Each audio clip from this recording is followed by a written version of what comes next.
O treinador do Atlético, Eduardo Cudê, fica ou não no Galo no restante da temporada? No vídeo de hoje, eu te trago todos os detalhes dessa história, as informações que vêm pipocando nos bastidores, a ideia da diretoria, logo após a entrevista polêmica do treinador argentino, depois da derrota para o Libertad no Mineirão, na estreia do time na fase de grupos da Copa Libertadores. Já deixa aquele like, curte o vídeo agora para não esquecer depois, compartilhe nos grupos de WhatsApp do Galo e se inscreva aqui no canal para não perder nenhum conteúdo. Todo mundo viu, acompanhou, explodiu nas redes sociais várias das declarações de Eduardo Cudê após a derrota para o time paraguaio. Eu vou resumir aqui para você que não acompanhou tudo que o Cudê jogou no ventilador após essa derrota. Ele falou sobre o elenco, sobre a chegada, sobre a saída de jogadores. Ele deixou no ar que não aprovou algumas saídas de jogadores, ele deixou no ar que alguns pedidos que foram prometidos a ele, como por exemplo, o lateral direito Gilberto do Benfica e o Felipe, zagueiro do Atlético de Madrid, não foram cumpridos e que a diretoria mudou, trazendo por exemplo o Maurício Lemos e também o Renzo Saravia. Ele também questionou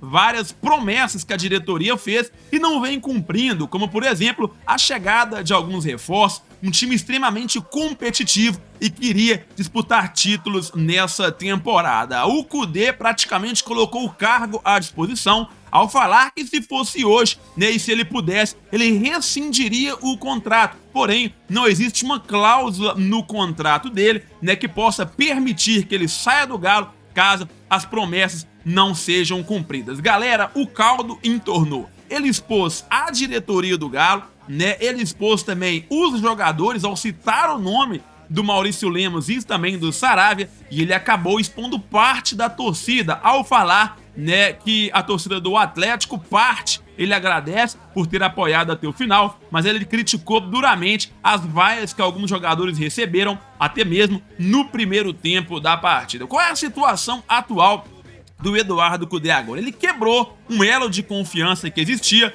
da diretoria do Galo para com ele, Ele, na posição que ele ocupa, eu até entendo a chateação, eu até entendo que depois de uma derrota como essa, com um elenco curto, você não recebendo tudo aquilo que prometeu, a pessoa tem o direito de cobrar, ela tem o direito de externar a situação. Porém, o Cudê poderia ter evitado essa crise no elenco do Galo, sabe por quê? Porque estamos na estreia da fase de grupos da Copa Libertadores, no domingo tem decisão do Campeonato Mineiro, e mesmo com dificuldades, a equipe vinha tentando em alguns jogos, atender exatamente aquilo que ele pedia, ou seja, os jogadores tinham comprado a ideia do treinador. Algumas verdades foram ditas, e é claro, que se a diretoria do Galo prometeu a ele, ela tem que cumprir. E a partir do momento que a diretoria não promete algo que ela cumpre, ela tem uma grande fatia de culpa nessa história. Por exemplo, o elenco do Galo é mais fraco do que o ano passado. As reposições que chegaram ainda não convenceram.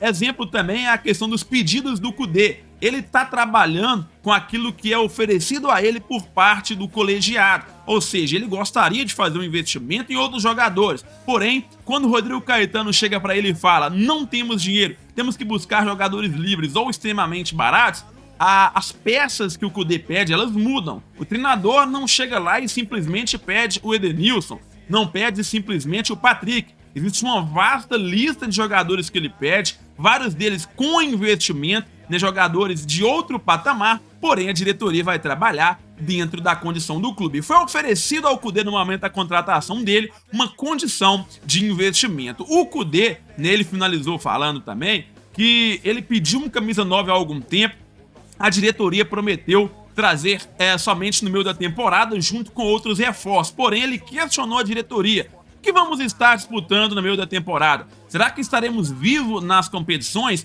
Ou seja, galera, ele externou absolutamente tudo que vem acontecendo. O grande problema é que ao citar nome de jogadores e até mesmo dos investidores do clube, ele coloca o Galo numa panela de pressão. Por exemplo, imagina ele chegando na cidade do Galo, cobrando Maurício Lemos, cobrando o Saravia, já que ele citou nominalmente esses jogadores como se fossem de um patamar abaixo do Felipe e também do Gilberto do Benfica. Fica extremamente complicado né, acreditar que o Eduardo Cudê vai conseguir contornar essa situação, vai conseguir manter a confiança dos jogadores, mas a diretoria vai tentar. A informação que eu tenho é que não foi unânime a ideia da permanência, por enquanto, do Eduardo Cudê, né? Inicialmente, né, se nada acontecer, se o treinador não pedir para deixar o clube, se o treinador, né, aceitar, por exemplo, do nada, o Cudê acorda e fala, não, vou abrir mão dos meus direitos e tô deixando o Atlético. Por enquanto, a ideia da diretoria é contornar a situação. Não foi unânime.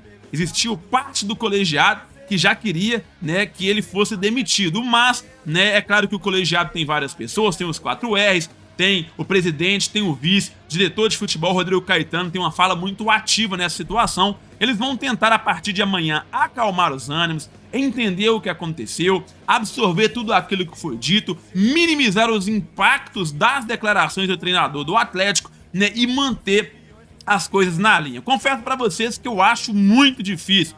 Foram muitas coisas duras ditas pelo treinador do Atlético. O maior erro dele foi não cobrar reforços, não falar para a diretoria que o elenco é curto, como ele disse. O maior erro não foi esse, foi falar que os jogadores que ele tem à disposição são diferentes daquilo que ele gostaria. Quando ele fala isso, ele menospreza o elenco. Quando ele fala isso, ele expõe os jogadores. Ao invés de proteger o elenco, ao invés de assumir a culpa, ao invés de prometer trabalho, explicar o que está acontecendo, né, citar a lesão dos jogadores, citar, por exemplo, a falta do Hulk, uma coisa ali, outra ali, não. Ele simplesmente jogou tudo no ventilador, expôs e criticou a diretoria, os mecenas do clube, né, os jogadores e até mesmo os torcedores. Ou seja, eu acho difícil contornar essa situação, mas a diretoria vai tentar. É um grande pepino que está nas mãos do Rodrigo Caetano. Na minha opinião, e agora não tem informação, né, o Cudê vai ter que querer muito, né, e praticamente pedir desculpa para alguns jogadores. Eu acho que ele vai ter que se pronunciar a respeito disso para tentar, né, convencer o elenco a continuar abraçado com ele, porque esse tipo de declaração do treinador, galera, na mídia, ele realmente dá uma crise gigantesca nos bastidores, né? Geralmente, tá? Não tô falando que o elenco do Galo vai fazer isso. Geralmente, tá? Acontece o pior, ou seja, quebra-se a confiança entre o treinador e os jogadores, e você sabe o que acontece, né? O treinador acaba sendo mandado embora por falta de resultados, mas eu tô torcendo pro clube, eu tô torcendo pela instituição Clube Atlético Mineiro e gostaria muito de saber o que você pensa a respeito disso. Cudê deveria permanecer ou não no cargo? Lembrando, tá? O elenco do Galo é a conta do chá. Além de ser a conta do chá, vieram lesões, suspensões, jogadores no departamento médico, né, e reforços somente no meio da temporada. Eu espero muito chegar no meio da temporada vivo na Copa do Brasil, na Libertadores, né, e fazendo pelo menos uma boa campanha no Campeonato Brasileiro. Vamos aguardar, torcer para que tudo seja contornado, mas o sinal de alerta está muito ligado na diretoria do Galo. O Cudê quebrou a confiança com o colegiado e com a diretoria e até com parte dos torcedores, né, ao falar diretamente da torcida no Mineirão. Comenta a sua opinião aqui embaixo. Não esquece de deixar o like no vídeo e de se inscrever no canal, porque eu posso voltar a qualquer momento com muito mais notícias do Galo, especialmente para você.